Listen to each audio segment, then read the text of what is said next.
Hey guys, welcome to the Nick Bahe YouTube page. You know what you need to do. You need to subscribe, you need to ring the bell, you need to like the page, you need to leave a comment. I appreciate you. All right, here we are. We're back in it. We're YouTube. There's no pick in the nose. You have to wear pants, okay? Says who? Says actually, that's right. Says who is a great point. Well, I'm just thinking right now I definitely don't have pants. now you tell me. If I had a nickel for every time I didn't have pants on when I'm on the YouTube channel. But we're back. Can I do this real quick? Can I do this real quick? I do want to say this. I've already publicly announced it on Twitter. We already kind of had the big rollout, but there's big news for the Lincoln basketball community coming this October. My brother and I are opening a Shoot 360. Oh. You see that thing right there? Coming this October, my brother and I are opening a Shoot 360. It's the world's most advanced basketball training facility, and it's coming right here to our hometown of Lincoln, Nebraska. Shoot 360, it's a national franchise. It's taken the basketball skill development world by storm. It's rapidly grown to over 40 locations across the country. 26 NBA facilities use this technology. Trae Young is an investor. I mean, there's a lot of big people involved with this. But the beauty of it is you hear NBA, you hear Trae Young. It kind of it meets you where you're at with your skill development process. So if you're a young player, a third, a fourth, a fifth grader, or you're, Bo Ruud in his prime, the Shoot 360 approach can get you really covered. Excited Okay, to see how many people, I think kids are going to go crazy. That's of course. obvious. Yeah. How many people like our age and older though will want to go in there and just almost make a league out of it. Because it's competition. I had not seen the video till you sent those videos, and it's pretty sweet just how you can go in there and just the shooting leagues are great, and there's no doubt and it's a good workout. You really get in there and do your thing, you're going to get a good sweat. But I just want to mention that, again, the Shoot 360 approach to the skill development process, it's going to blow your mind. It's going to improve your game. It's going to bring a smile to your face. We're going to be rolling out more information as we approach our grand opening in mid-October. But go to shoot360.com/Lincoln. There's a ton of information there. Follow all of our social channels as well. Just look at Shoot 360 Lincoln, Instagram, Facebook, Twitter, all that stuff. And we are fired up. So you're going to be seeing a lot of Shoot 360. Yeah, you got to rep it. You got to rep it. Do I need to get Bo Ruud to Shoot 360? I'd wear it. So we need to be like Garth. Is it Garth that was? I was thinking the same thing. I was thinking all everybody cares about is money. Selling out. He's got Pepsi stuff all over the place. That's gonna be. Nick, all this talk's giving me a headache. Take two of these. Yeah. Little yellow. Different. What a scene. All right, we're taping this. And we're doing video back on video. But it is, do you realize 1 week from today? So we're taping this. It's August 24th. Oh, it's Thursday. Thursday too. 1 week out from the Matt Rhule era kicking off. I'm officially excited. I've kind of put the blinders on the off season. I just said, we just need some time. And now I'm ready. I'm officially ready. I've tried hard to not, you're kind of, it was a big day. If you're going to day drink all day, you're like, don't get too hammered before 1 o'clock in the afternoon. That I've felt like that has been my approach for, chugging the Roulade, but it's been hard not to, especially with their Hard Knock series they've had on YouTube. He's an impressive dude. I actually was thinking about you, you specifically, because you love people that really can message, really can know how to convey, elite level messaging. And that guy's as good as you'll ever see. I mean, he's really that good at just talking off the cuff. I know. And so I was like, oh yeah, Nick for sure is all in right now on Rhule. But it is hard to be skeptical when somebody is constantly saying the right thing all the time. I just don't really think, again, we've been over this, other than a few of his staff hires, the guy's kind of not missed to me. And he's even doing the hard things. He was, and this is one of the things he mentioned is we're trying to build a culture for the long run. And that means that some guys are getting suspended that maybe wouldn't normally get suspended over certain type of things. Right. And Miles Farmer's gone, got suspended. They suspended Anthony Grant. Those are big players for you that those are tough moves to make, but I respect it. I respect having a standard and holding people to it. Well, and one of the early videos he sent too was talking about how, like, if you're not, like, he said something to the effect of, like, if you think I'm going to get to game day and switch up, like, if you're not bringing it and you're not part of the brotherhood, Yeah. like, kind of basically to decipher what he's saying is, like, I don't give a shit who you are and how good you are. If you're not doing the things process-wise that I demand, come game day, you're not playing. Yeah. You know, and that's, I believe him when he says it. I just feel like, man, that guy he's been impressive. He's been impressive, but we'll see. They got to play the game. They got to play football. They've got to play against potentially guys as talented or more talented than they are. That's question. The part that gets, like, you just can't know. The off-season stuff always happens how it happens, but, like, the real game is just so much different.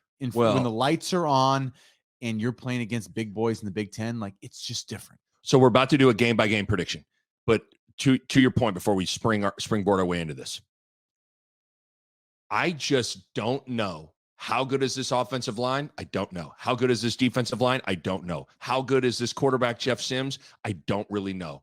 And when you don't really know the answer to those three questions, like, there's a version where you could paint a picture of, like, Sims is 6'4", 225. He can run. He's improved his accuracy. He changes scenery, do him right. He's going to be good. O-line, they're older. They do got some, recruiting ranking wise, they have some talent. D-line, Tony White, the 335 might be good. Like, whatever. You could build a case where all three are, like, good, but you just don't know. Yeah. So it's hard. Are you ready for this? I'm ready. Game by game, Ruud has led the nation. Let me pull up the running tally from the last 5 years. Nick. Bo's predictions have been 29-0, 38-0, 58-0. You have been. I got some friends that have around the state, because where I work. Yes. I got some people that are waiting, like, jokingly waiting for my 8-win to see my 8-win prediction. So I have a number that I'm trying to get to, but I'm trying not to just have the number. I'm trying to be honest about it, like I always do. Right, I go with my gut, but if I go over 6 or 7 wins, somebody needs to come in this room and just give me a slap. But it is hard to do that real quick, to start at a number and then try to, like, get to that. That's hard to do, because I will say I started at a number and I ended over that number.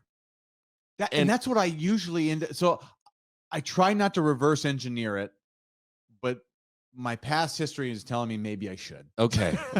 You shouldn't. I want you to go game by game and just here we go. That's the way we usually, we try not to, like, let's just try to do it. Okay. So here we go. Game number 1, Minnesota, August 31st, Big Fox.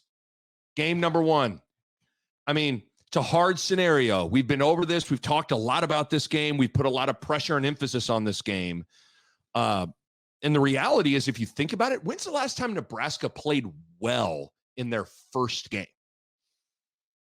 Like, even, I mean, you could honestly, I'm not so sure their best first game performance of the last 5-6 years isn't the Colorado game. The loss to Colorado. Because, like, South Alabama, they kind of played terrible. The Ohio State in the COVID year was, I mean, it was Ohio State. Yeah. Wasn't like a Cam Taylor-Britt pick 6 that, like, kind of got us through that? Like, but that was a bad. The South Alabama game was a bad game. And there was some, Martinez looked a little off. There was just something about that game. You're like, this didn't look quite right. Yeah, Ohio State was brutal as COVID. I mean, we actually looked the first half looked okay. Yeah, we looked okay. Was overmatched, but I mean, Illinois and Northwestern are so seared into our brain that, like, that is more what I am picturing here. So, and that's the hard part about it, because it is challenging when you consider that, and then all the new. You got a brand new head coach, a brand new OC, a brand new offensive system, a brand new unique defensive system with a new DC, a new quarterback. That's a lot of new to take to Minneapolis against a program in PJ Fleck that he's in year 7. They got things established. They're by no means a juggernaut. They did lose their all-time leading rusher in Mohamed Ibrahim. Their quarterback situation is just okay.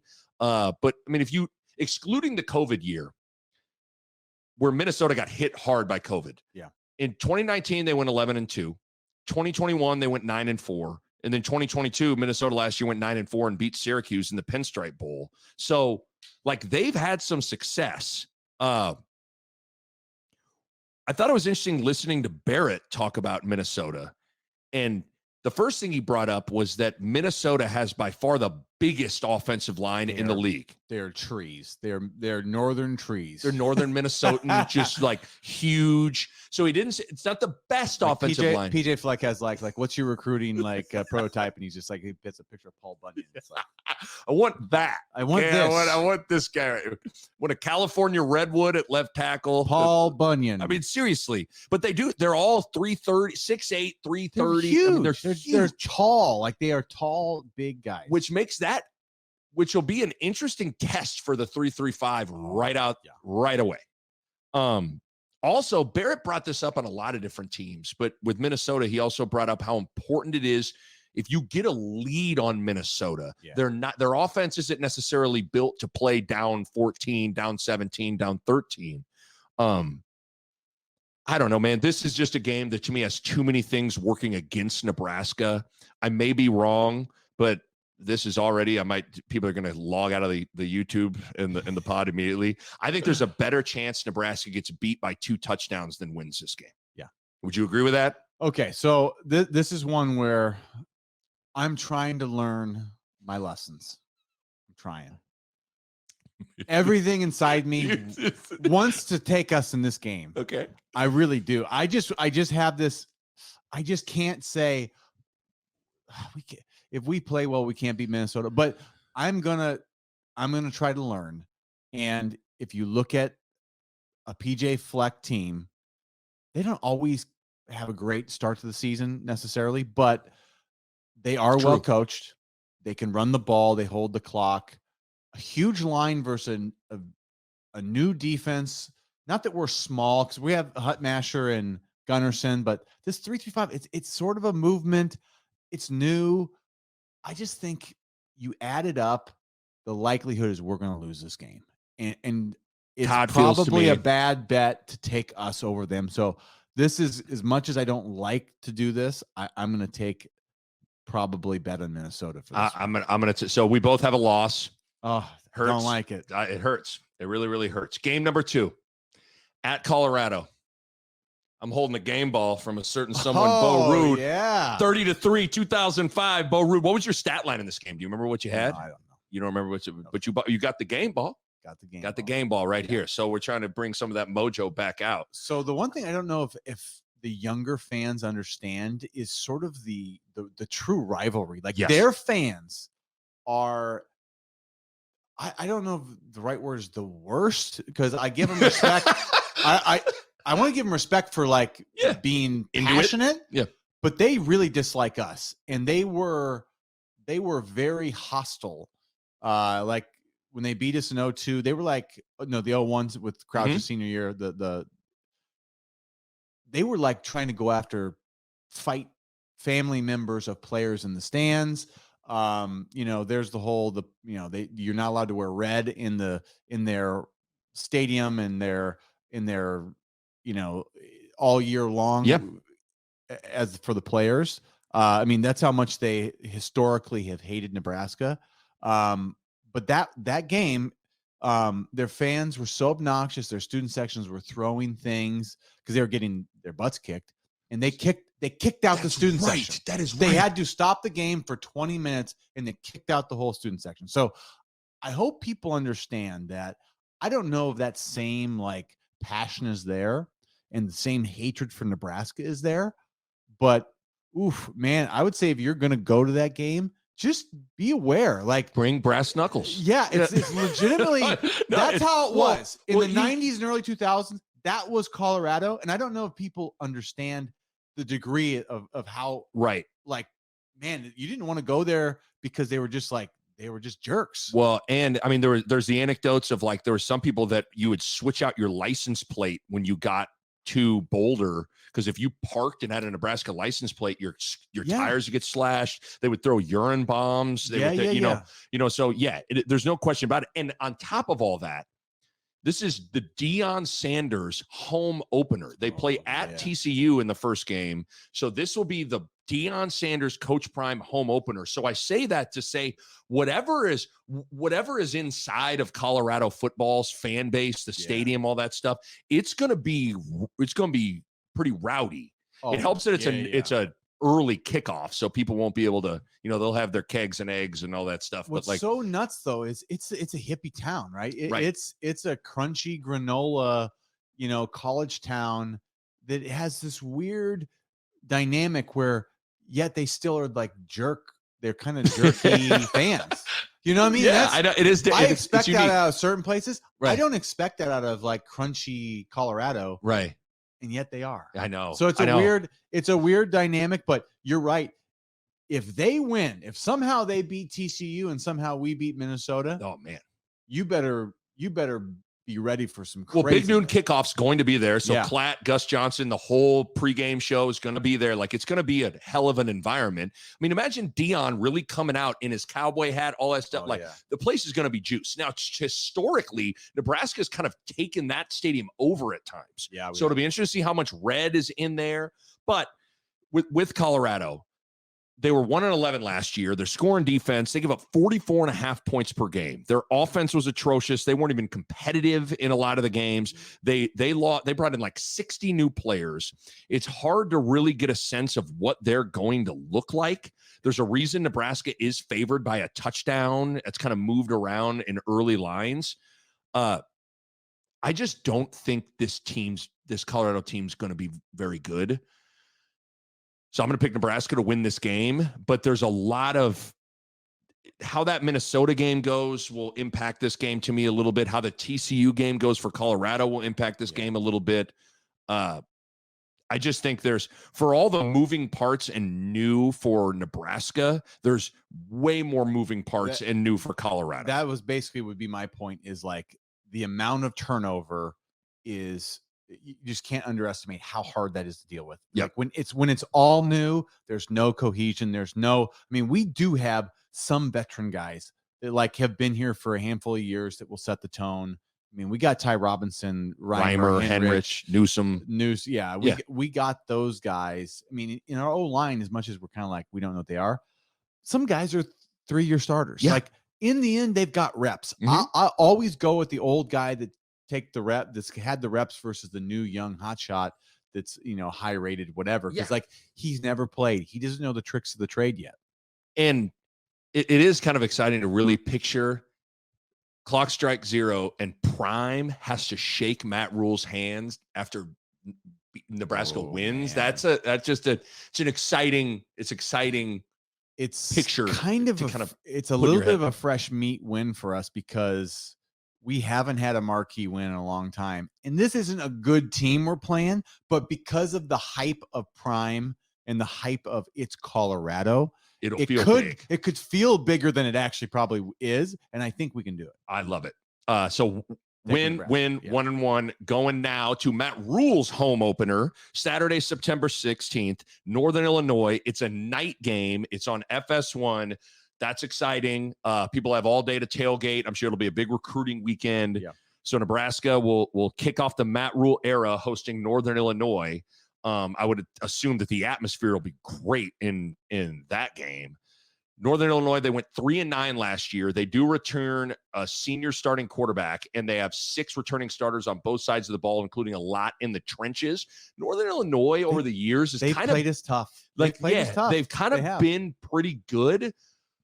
But I think Nebraska wins this game. I don't think we need to elaborate. You got any hot take on Northern Illinois? Okay. Nebraska. Then following week, Saturday, September 23rd, Louisiana Tech comes to town. Nebraska will have 3 games under their belt at this time.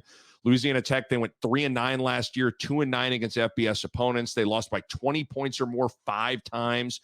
Their head coach, Sonny Cumbie, he made his head coaching debut last year, so this is year 2 for a young coach. ESPN's FPI gives Nebraska an 84% chance of winning this game. If I'm not mistaken, I think that's the most that ESPN, the highest percentage Nebraska has to win the game, according to FBI. I think it's going to be the easiest game in Nebraska's schedule, so I think it's a win. That's a win. All right. So now Nebraska's 3-1, according to us. Yeah. Getting ready to host Michigan. Okay. And of course, Jim Harbaugh will be his first game back off of this 3-game suspension. So it's just like, it's always amazing how that just ends up working for Nebraska. But I mean, if for those that don't remember, just jog your memory, Michigan 13-1 last year, won the Big Ten. They beat Ohio State 45-23 in Columbus. They returned 13 starters. They're going to be a preseason top 5 team. I think there's a lot of people that picked them to win a national championship. JJ McCarthy's back at quarterback. Blake Corum is back at running back. They return a ton of their top defensive players on a unit that was the 7th best scoring defense in the country. I mean, this game's going to be a monster. I don't think we're ready for these. I don't think we're ready for them yet. We're not. The Memorial State will be rocking, but it just doesn't matter. Like, the way I look at it like this: best roster Nebraska plays all year, Yeah. Michigan. Best head coach Nebraska faces all year, Michigan. Like, I'm just worried we can't throw the ball right now. And if we can't throw the ball, this is the kind of team you can't just manufacture right. offense. I mean, they're good. You know, I mean, like you can maybe do that against a worse defense.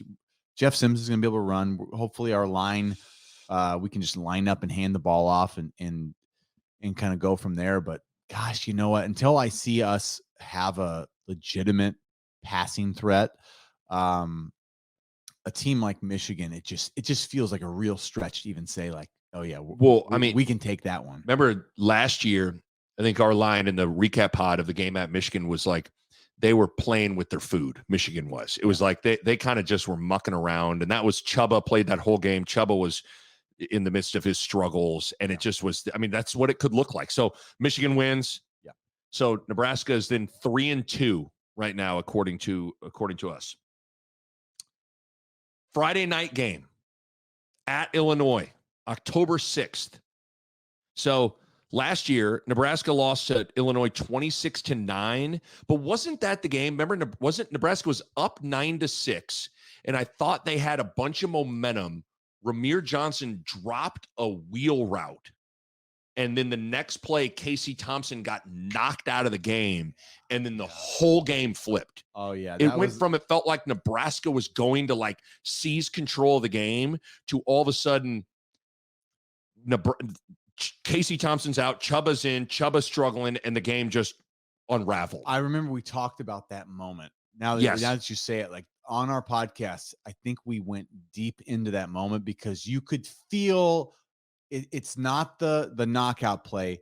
It's always the play before that's the one that changes the momentum that causes the next big play. It always seems to work that way. Yeah. It's always like the self-inflicted error attracts like them making a play. Like they didn't just make a play. We sort of gave them this little nod, like, now it's time. Now you come smack my face. Right. Well, and I mean, you found out just how this team looked without Casey Thompson too. Oh yeah. But big difference. But if I'm not mistaken, I thought Nebraska scored to make it 9-6. Then Nebraska got a turnover. I think they fumbled or something. Yeah. And then they had a great play dialed up. Ramir drops the pass. Then Casey Thompson gets knocked out of the game, and it was the route was on. But so many of those moments where Illinois ended up having a good year. They went 8-5. They lost to Mississippi State in the bowl game. They had the number 1 scoring defense in the country a year ago. You know, I'm a Brett Bielema believer. I think he's pretty good. I wish they would have hired him when they hired Mike Riley. Yeah. But they lose their star defensive coordinator, Ryan Walters, who's at Purdue now, and they lost all of their good players on defense, one of which was it might have been a top 5 pick. Yeah. They lost their quarterback, DeVito. They lost their running back as well. They did bring in Jim Leonard as a defensive analyst, which I find interesting. I don't know. But his role, so you're limited. Yeah. When you're the analyst, you're just limited. You're not the guy. What's your... So this is a tough one for me. I would say if we're at home, I'm taking us. I'm struggling because we're on the road there. Losing their D coordinator is a big deal. This one's hard for me. Oh, you know what I'm gonna do. You sound like Tony Romo. They're like, oh, I'm Jim, taking I don't know. I'm going to take us. Wow. I'm going to take us. This would be a hell of a win. Mm-hmm. Here's where I'm at. I'm not wowed by Illinois, but this game just feels like short week after playing Michigan. Yeah. It's the 6th straight game. Bye week coming up. Nebraska's maybe a little worn down. Illinois has been physical over the years. It's on the road. Yeah. I see a physical, low-scoring grinder game that Illinois closes out late and Nebraska loses. So I'm going to go. You got win. I got loss. I'm going to go win just because I got to give the people what they want. They know I'm a homer. I got to give. This is my homer. I got to give a homer. Okay, that's fine. That's fine. And I don't like it because they're all. It's on the road too. I'd rather be a homer at home, but I'm gonna do it just because we need a little. We need to be different. A little diversity in our life. Yeah. Okay. Before we get into this next stretch here, you could argue the next 4 games decide the season. As much as we've talked about how that Minnesota game's huge, the first 2 games are huge. Yeah. Really, this 4-game stretch could tell the tale of the year on whether or not Nebraska has a disappointing year, whether they go bowling, where you have 4 very winnable games. Yeah. 3 of which are at home, and you get a bye week to kind of launch your way into that 4-game stretch. So these 4 games, although there's not a sexy, exciting game in this 4-game stretch, there's no Michigan, there's no Colorado or whatever. There's not Wisconsin or Iowa. This is the biggest 4-game stretch of the season here. So it starts with Saturday, October 21st, Northwestern coming to town. Nebraska, again, coming off a bye week. To be fair, Northwestern's coming off a bye week too. It is pretty amazing when you stop and go, okay, Northwestern, amazingly enough, Northwestern's only win last year was against Nebraska. Northwestern, they've been 4-20 in the last 2 years. So they are trending in the wrong direction. Then they lose Pat Fitzgerald. Yeah. They have all the hazing stuff. This feels like a game. I think Nebraska, I don't want to say they blow them out, but I think Nebraska wins pretty comfortably. I think we're going to win. Yeah. Cause I think the D coordinator's taking over for the new, and he's a new guy. So part of that was like political, that they just wanted the person who has the least tenure there is like not associated with them to take over. So I actually think that is, that's just really coming off of that sort of situation. It's just so hard. It's a hard school to recruit for anyway, because they're in trouble. It's going to be a hard couple of years for them to win games. They're in trouble, dog. I mean, any way you slice it. I'm taking us. Yeah. By the way, real quick, what was it called? Paying rent for you? Give me I don't know if I should even say it. What was the worst paying rent thing that you can tell the people knowing that?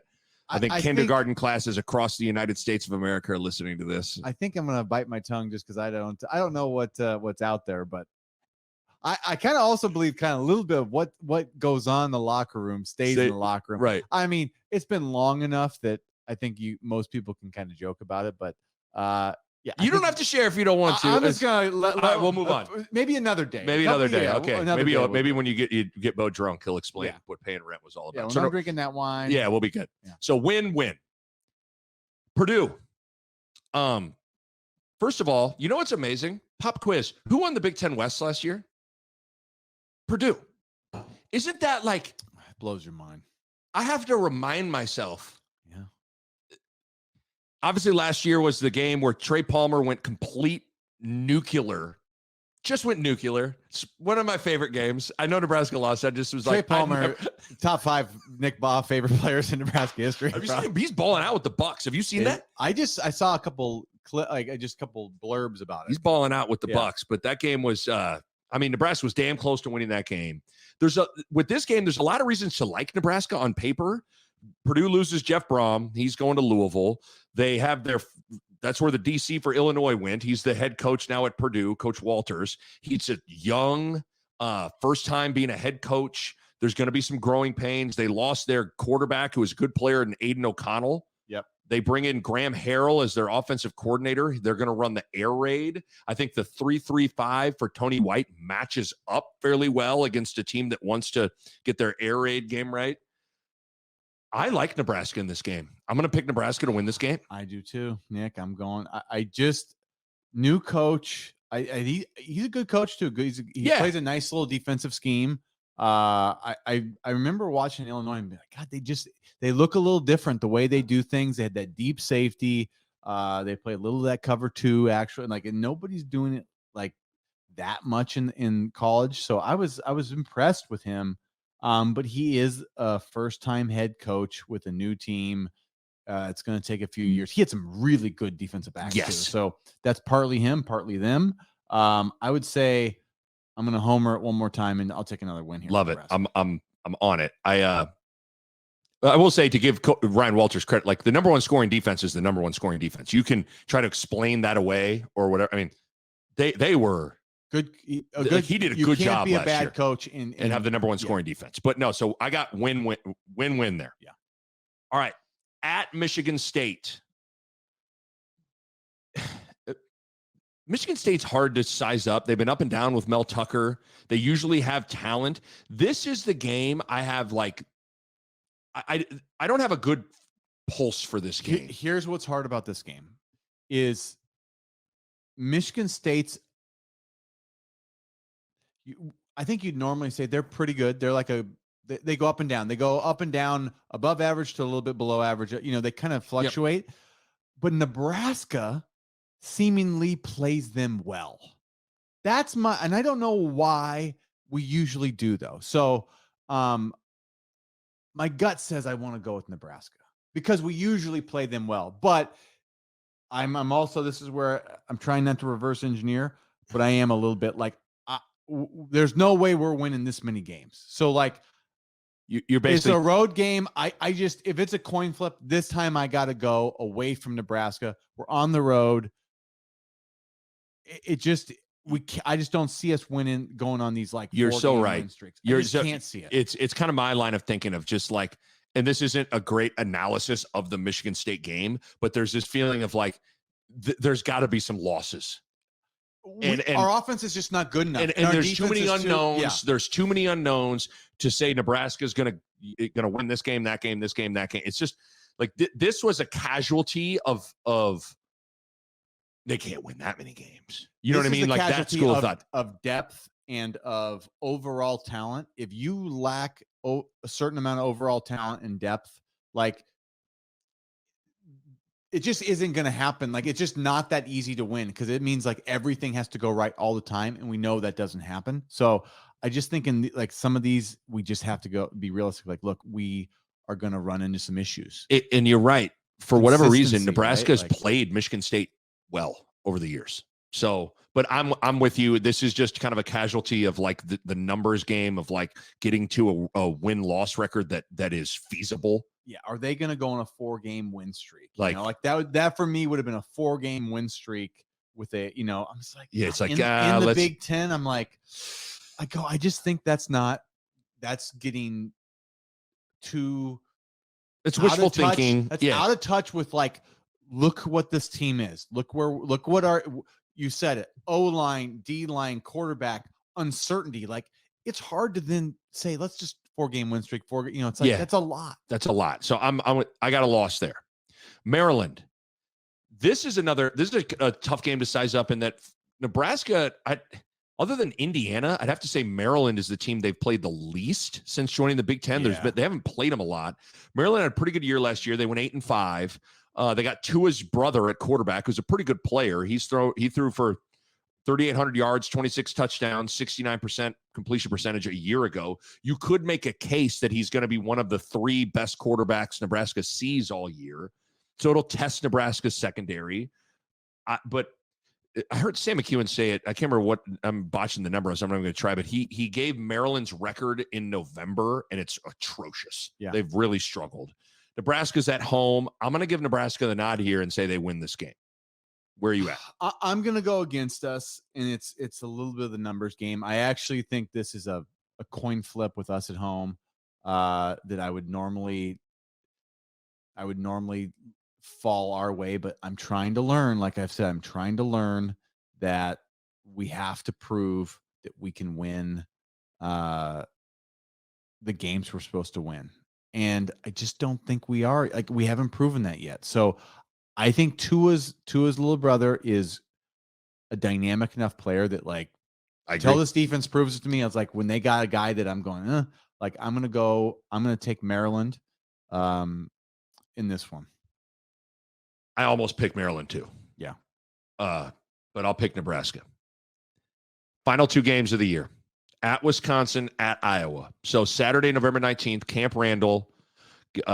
Again, Nebraska should have beat Wisconsin last year. They lost 15-14. Another one of those, like, what the hell happened? But we've been over this. I think Wisconsin is easily the most fascinating team in the Big Ten this year. That's I mean, right. I'm so That's right. fascinated. There is major 2004 Nebraska vibes with Wisconsin, where they're a total change of the blueprint, identity, and philosophy. We all know what they were. Big ass offensive linemen, huddle up, run the ball, huddle up, run the ball, huddle up, play action, hit the tight end, huddle up, run. I mean, it was like, that's what they did. Now they're going to an air raid offense with the North Carolina offensive coordinator coming in. They do have Luke Fickell, who they hired. Fickell's really good, and he's a good defensive guy. So we'll see. But man, I mean, you were on the 04 team. Like, I mean, when you were just completely changing things, that's hard. Fickell is going to have some growing pains. I think what's going to benefit him, though, is Wisconsin's had such a steady program that I think he doesn't have to really change the culture dramatic. I think what's hard is, like, if you have a place that the culture has gotten into the dumps, that's going to be a harder, longer slog. I mean, Wisconsin's got pretty good culture. So I think Fickell is a good coach.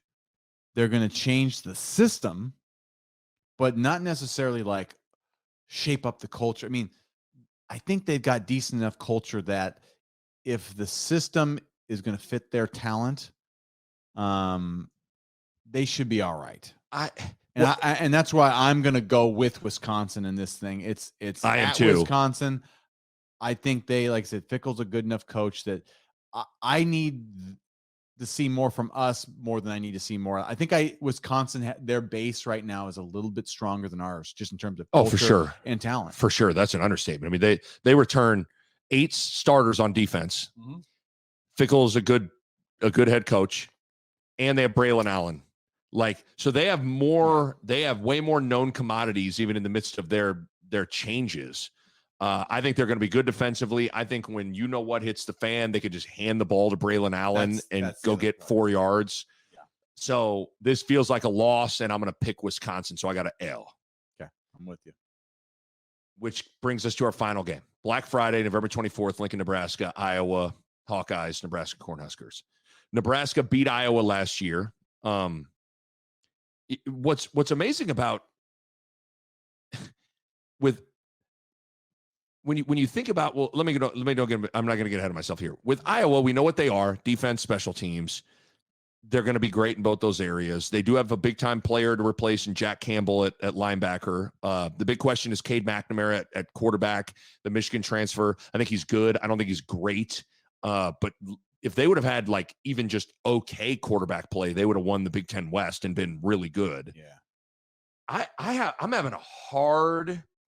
I squirmed on this game a lot to me. Well, let's take an analysis. Where are we right now? So I'm at 6-5. And I am at 6-5.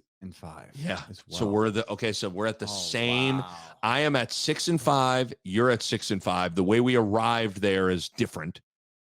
I went homer early. You went homer later.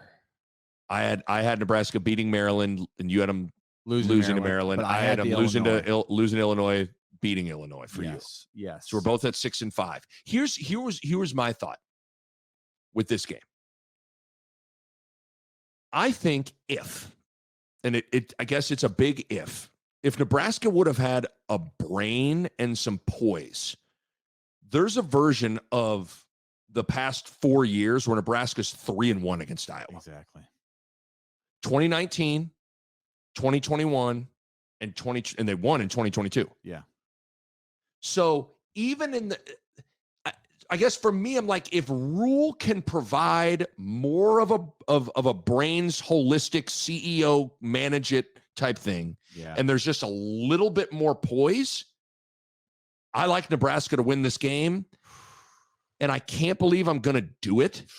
What? But I'm picking them to. You're the homer? I am picking. You're the homer? I have made fun of people all the time saying, like, I think I even had a line to people like, gun to your head, six. If they set the line at 6, you got to bet your house on the over, the under. You have to pick the under. But I apparently am like going against it.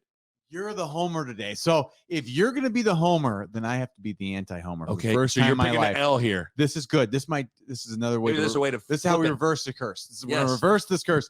I'm going to take the L here for the state of Nebraska. I'm going to give us the L. Look at that. Because it might help us win. Because we're going to reverse it. We're flipping it. We're flipping it. We're flipping it around. I usually go too off the deep end with my homerisms, but that's the part that's hard is we have just pissed it away against them, even though like you'd say they're probably going into those games. It's like, oh, Iowa's the better team that year. We play them and we're like, it always feels kind of similar. Like we're kind of always even with them. I mean, Nebraska, let's be honest, the last 2 years, Nebraska went to Iowa City last year and kind of kicked Iowa's ass. Yeah. And then the year before that, they were up 20-6 halfway through the third quarter. And again, like we can't play this game where like then we explain away the vomiting and pooping of your pants for a quarter and a half. But at the same time, we got up that much. 20-6. That's with Logan Smothers. Gosh, so it is hard. As I did so to land the plane. You're 6-6. I'm 7-5. This schedule's not crazy. Not that hard. Nick, if this is the 21 team, I mean, I'm calling for 8-9 wins easy. I mean, because I look at everything, but I mean, even Wisconsin's winnable. I look at Michigan and I'd go, every other team, every other game is very winnable. Well, think about this, Bo. Years past, your tough non-con game was Oklahoma. Yeah. Your tough non-con game this year is Colorado. Same. And you're not playing Ohio State. You're not playing Penn State. Your crossovers are relatively manageable in Michigan State, Maryland. And you do play Michigan, who's the best team in the Big Ten right now. But when I was doing this, I'm like, man, you can get to 7 or 8 wins. Yeah. And I'm not even like that high on Nebraska. That's what I'm saying. That's the part that's so tricky is Wisconsin and Iowa are solid, but they're not like head and shoulders unbelievable this year. They're like, they look kind of like a B version of their best selves or something, like Wisconsin's undergoing major changes. Iowa, Nebraska's played tough. Yeah. And they came off their, maybe the worst offensive season we've ever seen. Yes. They were historically bad. Purdue's got a new head coach. Illinois lost their defensive coordinator. Northwestern's a train wreck. Minnesota loses their all-time leading rusher, and it's not like coordinator. Right. So like, you just kind of go down the line, and other than the Michigan game, there's no game. And honestly, I'd say the Michigan and the Minnesota game are the two games where I kind of like start where I'm like, it's hard for me to think they're going to win this game. Right. But every other game, I'm like, it's not. I don't have to get I don't have to do too many mental gymnastics to get myself to where it's like fourth quarter is 20-17 and it's close, and I don't know. It's kind of unfortunate that Nebraska is not at a state where it's like, hey, this is our best team in years this year, because this would be a year where we could go win the West. Right. And we'd be playing the Big Ten title game, and at least you got a shot, maybe. But you know what I'm saying? Like, at least Agreed. You're on the stage. You're on the big stage. You're playing for titles. This would be the year that if you've got, for a Nebraska, a pretty good Nebraska team, we really would have a great chance. And it's unfortunate that this is our rebuild year, I know. So there you go. 7-5 for you, boy. I went into it wanting to get to 6 wins. I was like, I want to get to 6-6. And I just found myself feeling like the games that, to me, the Maryland and the Michigan State game are gonna really, like, how they do in those two games. The Maryland game, the Michigan State game feel like pretty big games for getting to 6-7 wins or not. They're not getting 6 wins, I'd say, if they don't beat one of those 2 teams. Even though that's how I did mine, they did without it. But I mean, Maryland, Michigan, I had them beating. Wait, I had them losing to Maryland, but beating Illinois. So I had them beating Illinois. Yeah.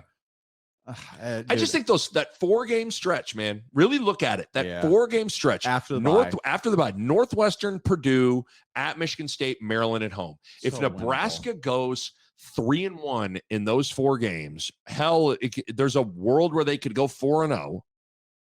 Now you're talking about something. But let's also live in reality where there's a world where they go 1-3. Yeah. You know, they could beat Northwestern and lose to Purdue, Maryland, and Michigan State. So I don't know. The schedule is not that hard. There's a lot of change in the Big Ten. Nick, if we, I mean, the Minnesota game we're betting again, you should bet against us. But it's winnable. It's a winnable game. I mean, this isn't like the powerhouse Minnesota team. Like, who they got? Who scares you? You're like, it's like they're okay. Yeah. Big linemen, well coached. They're going to run the football, but they're beatable. So, I mean, the part that's so tricky about the season is we've been pointing at that game. And if they win that game, dude, this season's for the taking, because it is like, I had a take, and we talked about this on, like, what games. Remember, we talked about what game strikes you as the most important, and we both talked about Minnesota, and we've fallen victim to this narrative in the years past of putting maybe too much emphasis on the Illinois game in 2021, and when that didn't go well, it kind of felt like everybody, freaked out. Probably deservedly so, but nevertheless, a lot of it was what you built that game up to be. Same thing then with Northwestern in Dublin. You built that game up to be the Super Bowl. Nebraska doesn't win it. All hell is breaking loose. But it's crazy when you stop and think about the past, like, 7 or 8 years. The season has kind of been shaped. I had this whole take on my last pod, how the season has kind of been shaped in the first 3 games of the year. Yeah. Like, you even go back to Riley year 1, Hail Mary, BYU. Oh, yeah, that's right. 2016. What game was the Oregon game? It would have been game. Was that game 3? Yeah, and we won. And won. And you were having a good time. We had a great time. That was as fun. Lincoln, after that game, was very, very fun. That was the 3rd game of the year. Yep. So then you keep on going.